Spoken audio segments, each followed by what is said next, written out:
Welcome everybody. My name is Paul Costello, and I'd like to introduce my colleague, Funa. Would you just introduce yourself, Funa? Hello, everyone. My name is Funa Ingonda. My full name is Akufuna, but people call me Funa, which is tuna with an F. Tuna with an F. So this is a rare treat for the two of us to be delivering this short video to you today. You can tell by my accent that I'm not a local. I'm from Australia, and Funa, I don't think you're a local either originally. Where are you from? I'm originally from Zambia, which is in Southern Africa. And what attracted us to this session today, I think, particularly was some of the work that we do with AmeriCorps Project Change, but a particular saying that Funa loves to tell the members and to tell me, which connects directly with educating as relating. What's the saying, and just briefly, what's the background behind it? In your culture that you grew up in, educating as relating was kind of like obvious, and that saying, I guess, suggests that. What is the saying? What does it mean? It really means how we identify ourselves as individuals is in the context of the people whose lives that we share. And they are members of our communities, members of our family, and their success and their education is a part of our own success and education. So it's an interrelated worldview. And so that is the context of Ubuntu. I am because we are. We are. Yeah, I'm almost like, okay, you people watching this video today, the Taos seminars, they're wonderful. I happen to be a Taos fellow and have a long association with Taos and the Gurgens. But we could almost say that as a little catch cry. I am because we are. Can you say it in your language? I'm not going to, because I say it very badly in my language. All right, but no one knows. Ubuntu Manfela.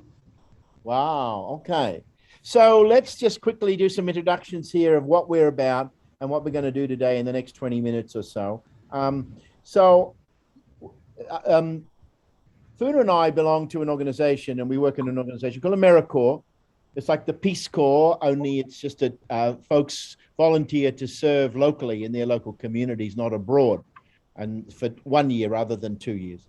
But we work with an organization called AmeriCorps Project Change, and it serves the Montgomery County public school system, which is one of the largest in the country, over 165,000 students.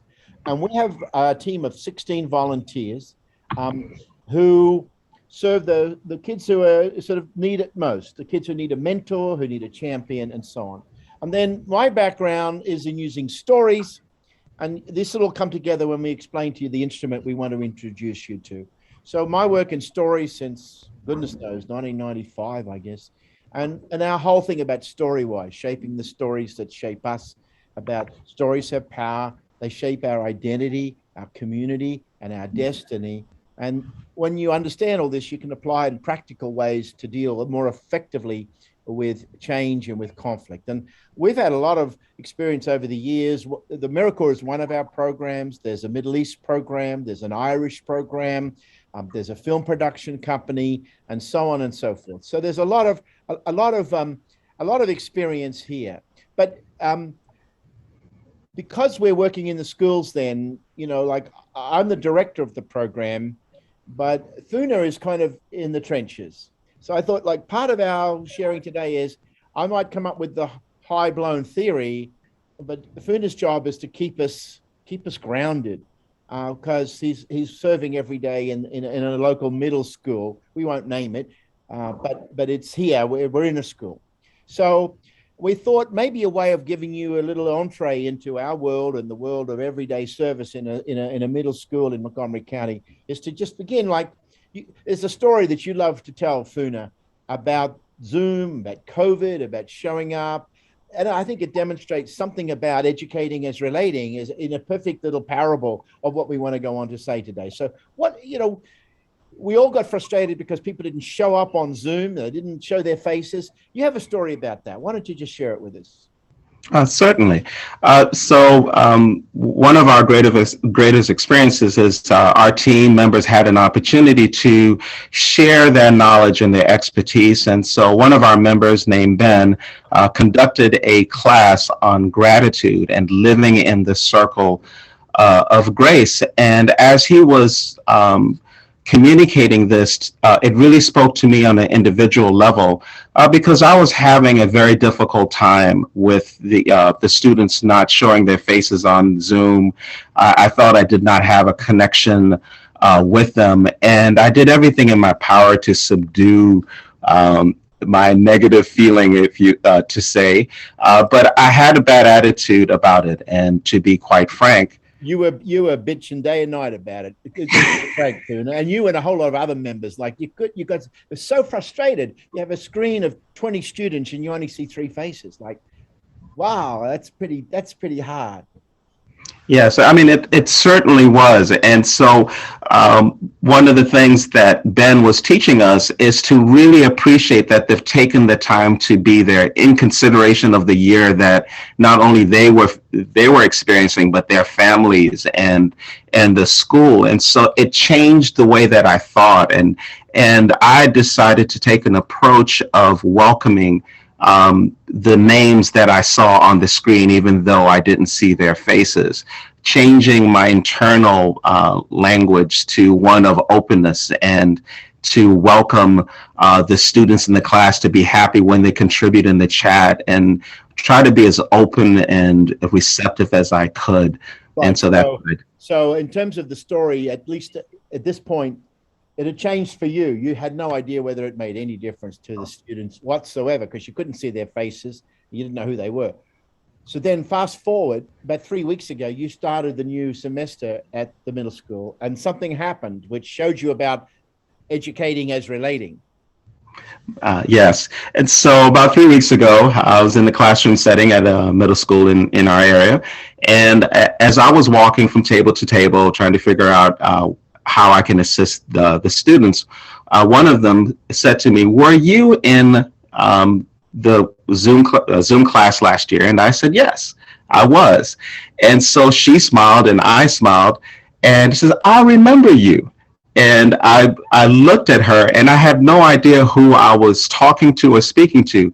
Hence, because of the previous year, I did not see any faces. So she looked at me and again, we smiled. And then she turned to her classmates and said, "This is Mr. Ngard. I remember you. You always welcomed us. You smiled in your voice." And then she turned to her classmates and said, "This is Mr. Ngard. He will help you." And so that's when I realized that that whole circle of gratitude came full circle.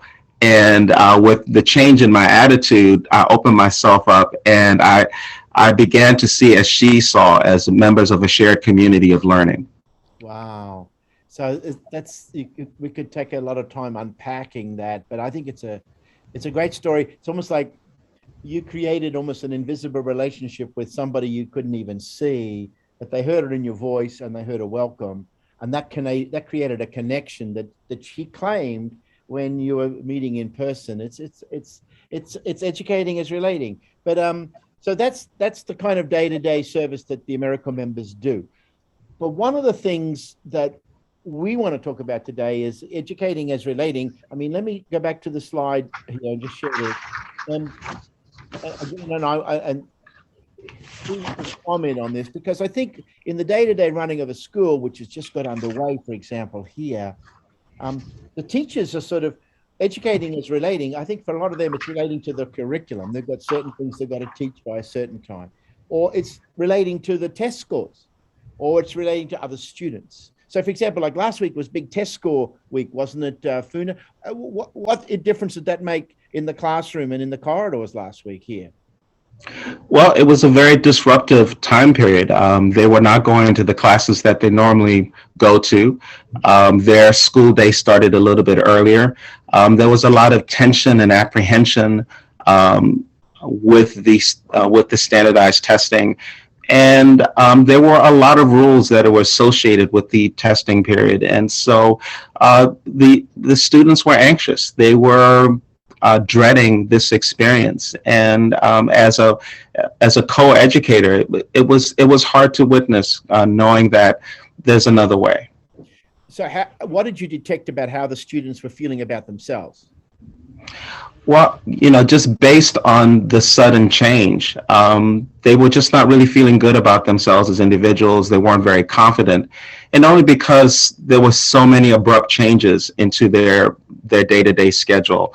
And there were a lot of rules. For instance, if they were taking notes, the teachers or the paraeducators had to remove their notes and set them aside. And so it can harbor a sense of just dread Right. and concern. So, the testing thing, I guess, is necessary because we want to know how far the kids have fallen behind because of the COVID and the shutdown of the schools. But this is where I think we think we're adding something to this conversation about educating as relating, because we want to talk about educating as relating in terms of how the student relates to themselves.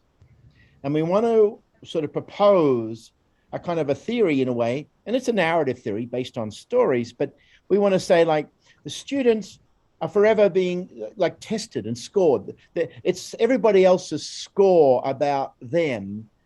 What if we consulted the students to decide how they score themselves, about how they're feeling, how they're coping, how they're going? It's like when everyone's looking outside in, and making judgments about how you measure up or you don't measure up. That's a pretty tense and stressful kind of atmosphere to be in if you're going to create an open atmosphere or an open climate for learning. So relating to curriculum, yes, relating to test scores, relating to other students, but what about relating to oneself? Now, when you think about that, we do have a lot of instruments. Social emotional learning, for example, is a great trend in schools around wondering about the students' inner well-being. But we can come from this from inside out or outside in. Now, I love some of the resources of social emotional learning, and here's what the 5 pillars that are often presented out there: that a student needs self-awareness, self-management, social awareness, relationship skills, and responsible decision making. But I maybe it's just my hang up. But I mean, I hear I don't know about you, Funa, what you hear in those words. I hear my dad pointing the finger at me, saying, you've got to be more responsible, son, in the decisions that you make, or you've got to manage yourself. It just, to me, it feels like outside in. This is what the teacher needs, or this is what the parent needs. And I mean, they are important, but this is what the teacher is trying to teach the kids to become like young adults. These are the qualities of young adulthood. But what's it like to feel like as a child? I mean, what do you think about this, Funa? What's your thoughts on this? Well, I think, some of them are good. I think it's good to have a sense of self-awareness, but it's putting an undue pressure on the child, particularly like self-management. What tools are we giving? What ways are we sharing that knowledge of how we learned how to manage our time with the students, and also getting their perspective of how they manage their day every day. And so it just on the surface, it's a top-down sort of view. It's not entirely collaborative. And so I think that part of our journey is to understand how we can do this together and to hear from them. Right. So, I mean, you're walking the corridors every day in the school setting, and you're noticing the kids who are walking with their heads down, or the kids who are acting out, or the kids who are a bit lonely and stuff like that. So our presumption is that, yeah, we're from the outside looking in, and we want those kids to be successful, and we want them to do certain things. But what is it like if we flip that and go from the inside out? Instead of someone scoring me, what if I score myself and share it with you? So rather than you're going to give me the bad results of my English test and say, Paul, your Australian accent is getting in the way. You really don't speak English. You're failing. You're scoring me. And if I internalize that, it could be pretty tough on me. Whereas what about if I share with you how I feel about myself? Now, give quick background, because we haven't got a lot of time, but the quick background is we tried for years and years and years to create an instrument that would measure impact with our AmeriCorps members around academic engagement.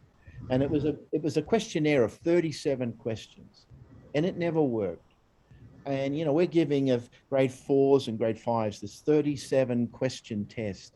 We never got the results, and I think half the time the kids never understood it. It's adults trying to ask kids adult questions, and half the time they're too distracted.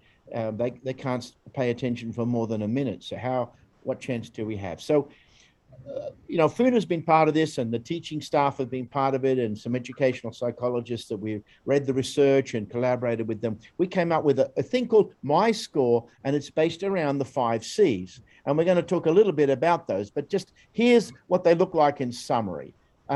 We think that, this is from the point of view of a child, from the point of view of the child inside out, that there's 5 things that a kid really wants. And so why don't you just read those out, Funa? Certainly. What the kids want, the 5 C's: confidence, curious, collaborative, courageous, career, and future focused. Right. So we're trying to, how would a kid score themselves around the criteria that makes sense for a kid, that matters for a kid? So like if you talk to an 11-year-old about self-management, I think that's very much an adult conversation with a child.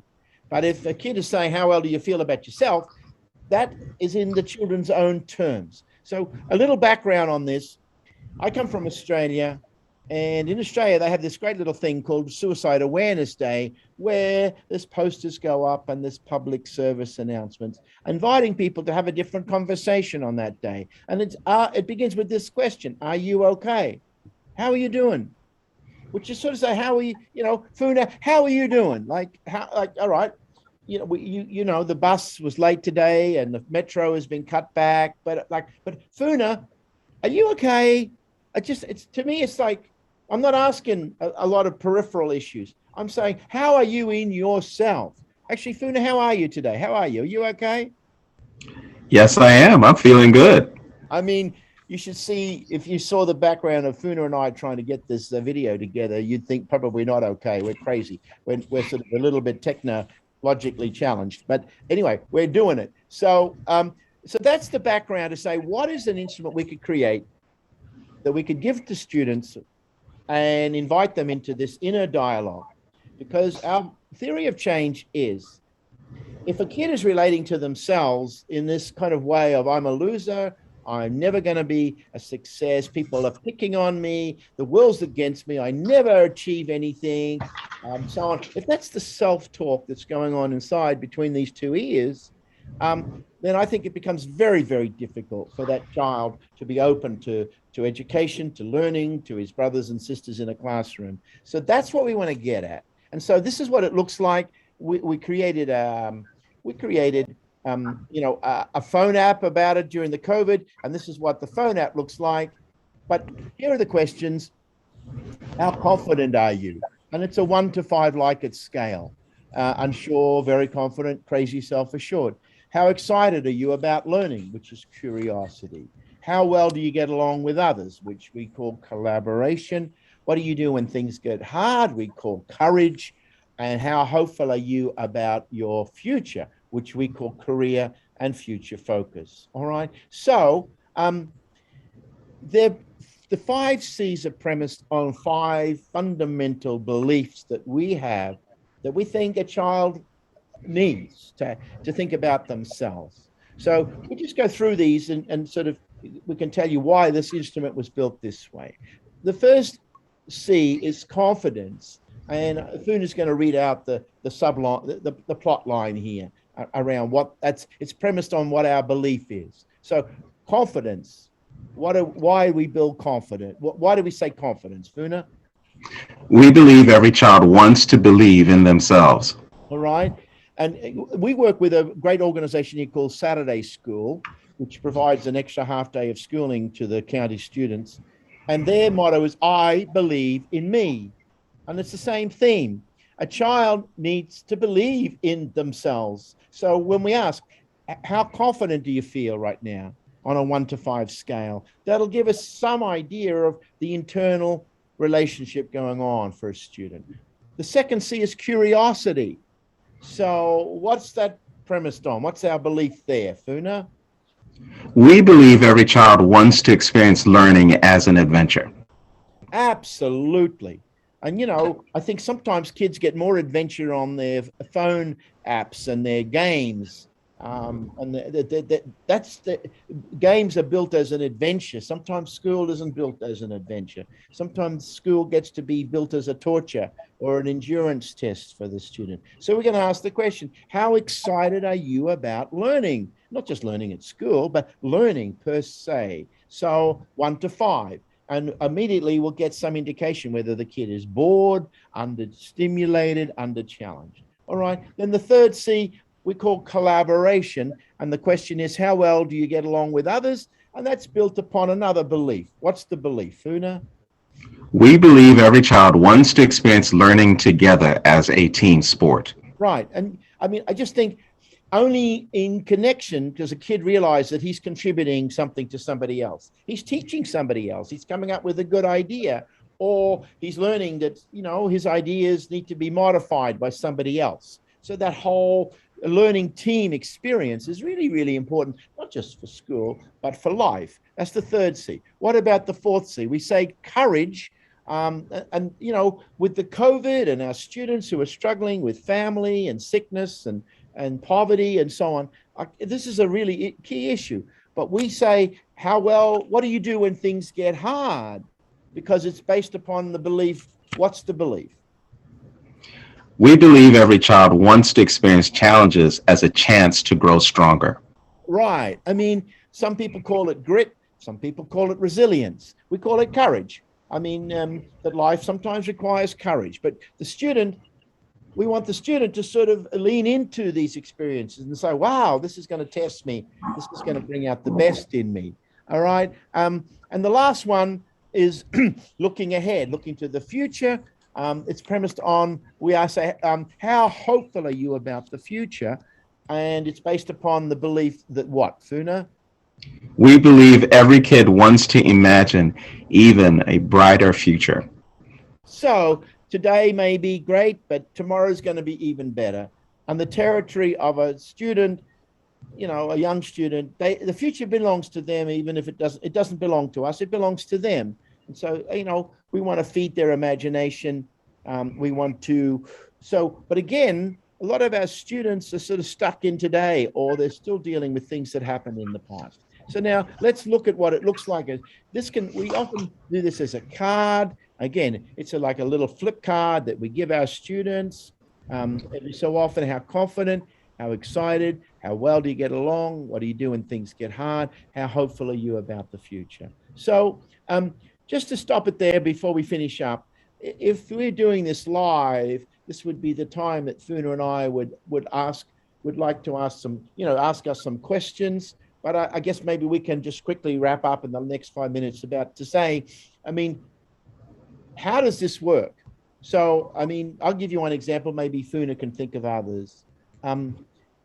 We've been doing this for about 5 years now. A few years ago, one class did the Myscore card amongst girls, and they discovered that amongst the 30 girls, they were extremely low in question 5, which is how hopeful are you about the future? Like it was just a trend, like 10 or 12 of these students just were 1 or 2s out of 5 about the future. Now, our Miracle member was a pretty smart lady, noted this, paid particular attention to this. And what struck her was that some of the girls who put low scores were doing really well in school. Their grades were fine, their grades were high. And what she came to discover was that these girls, even though they're smart, like no one in their family had ever gone to college. There was no tradition of going to college. Why would you go to college? No one had actually fed their imaginations around that possibility. So what did they do? They got their curriculum together and they decided they've got to beef up their career and curriculum, career guidance, and they started doing more college visits for the girls and stuff to try and beef up. And then that score improved because kids were being fed this imagination of what they could be in the future. So it has some very practical results about students who are telling us that they don't, that they're low on that particular C, and then we can intervene in terms of individually or as a group to boost that score. Any thoughts from you, Funa, about how is this used practically? Well, I think, thank you for, clarifying this particular position. And so as we were formulating Myscore, one of the things that we thought about in terms of making this a collaborative endeavor, and what about those students who are very confident, who are very curious, who are at the top level of the 5 Cs. And one of the things that we came up with is to show your love. If you are confident, reach out to someone who may not be as confident in your classroom, a peer, and to share your knowledge about how you gain confidence. And the team member from AmeriCorps will take notice of that and give them a wild card in the way that they intervened in the well-being of another one in the classroom. And I think that's a very important feature. Obviously, we want them to think about how they can develop as themselves, but also to expand that good feeling with another student. And that could really make a tremendous impact on them as an individual and as a class. Yeah, I mean, I think that's really, so back to our theme of educating as relating, with the Myscore, we're asking the students to share with us their score of how they feel about themselves, how confident, how curious, how collaborative, how courageous, how career and future focused they are. Now, in any classroom, the scale is going to be, you're going to get the curve, aren't you? You're going to get some mostly in the middle, but some at the bottom end and some at the top end. And usually, a student, particularly if you're a young teacher, you spend half your time or most of your time on the bottom end, those kids who are struggling, and you think the top end can look after themselves. And then most of them are in the middle. Well, this instrument is about educating as relating, meaning we can connect the two ends of this curve to say that, the kids who are 5 out of 5s, share the love then with the kids who are 1 out of 5s. Put them together, get them to work on a project together, to help with homework, to do some assignments together. This gives you an instant sort of temperature check on the class, not only individually, but as a group, as to how they're feeling about themselves. And over the time, we've sort of seen that changes with weather, that changes with the news, that changes with a whole lot of things going on in their lives that they are going to internalize. And it's going to affect how they feel about themselves and how they feel about themselves as learners. So we just see this Myscore as this enormous instrument to give us data around building an architecture of relationships within a classroom or within a school, which I think is creating the climate of learning. And creating the climate of learning is to create the connections, but not just connections that are just happening sort of, spontaneously. That there's some intention behind the way we, the two tails of the curve, meaning that those who have the grace to give and those who need, we put the gift and the need together. And often, the kids in the 1 out of 5s have so many other gifts to share that aren't necessarily tested by any academic test. And we, of course, we all know that. So the last thing I want to share is, we don't have time to go into it, but, Funa and I have been reading the results of different data over COVID and thinking, wow, the students have lost a lot of learning. Maybe they've lost a lot of time with their peers. They're not getting that experience of being away from home and into the school and safety. And so many of these kids, it's the teacher or the AmeriCorps member who is really the significant person in their lives other than their parents and their family. To miss out on all that, we sort of almost predicted that students would be starting to feel a little bit depressed.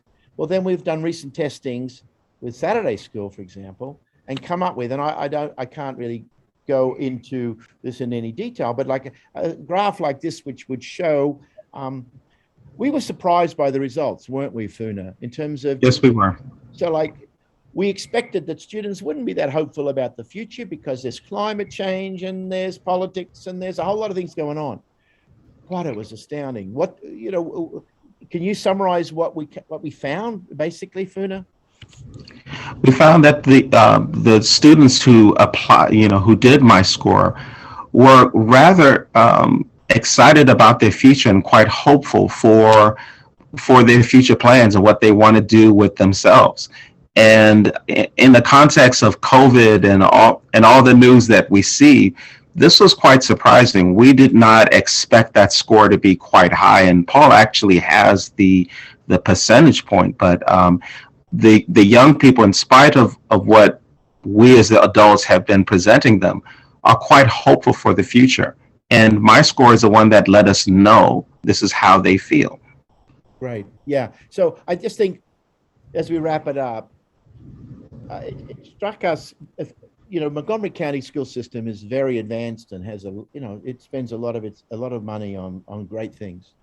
But if you go to each school, they have a kind of a report card, and it'll tell you, like, they've done surveys recently about what do the parents think of the school, and that'll be there.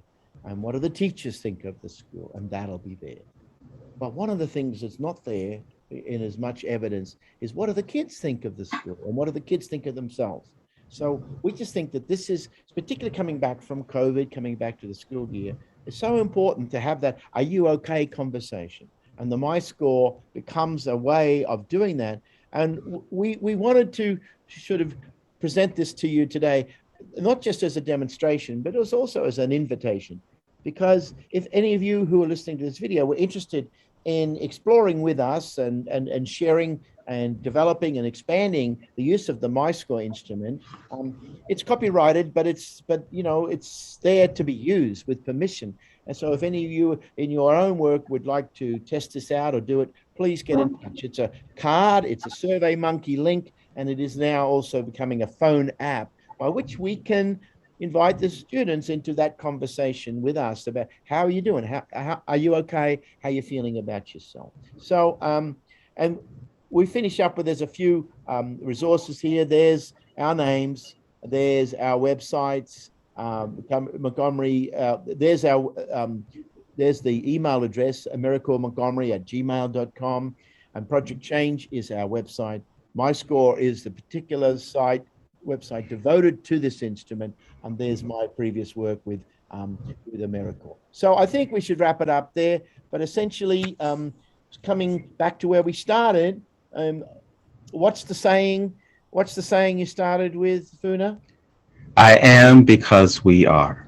And we are because I am. I just think the intertwining of the educational experience, which Taos knows. I mean, I think this is a fantastic topic.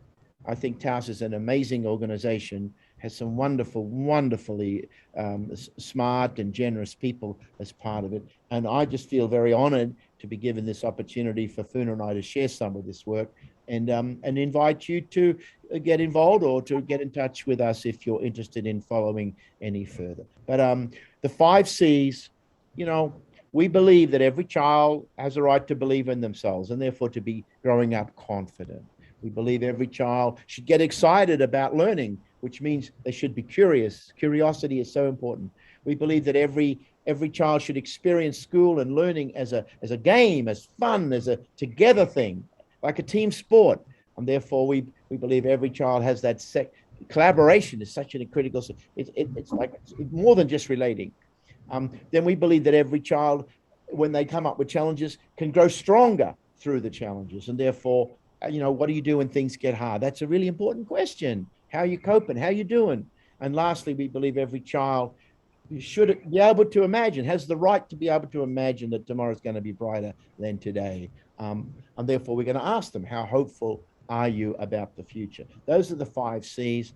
And it's the students scoring themselves. It's not us scoring them. It's them engaging us in a conversation about that inner relating, because we kind of believe that the inner relating is in the mirror of the outer relating, the inner and the outer, the yin and the yang of all that. I am because we are. So Funa, thank you so much for your time. We got through this.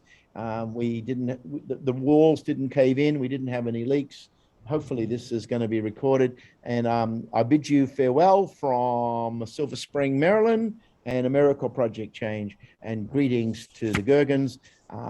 Very sad to with the loss of our dear friend, but all the other connectors of Taos, thank you, farewell, and I hope to see you soon.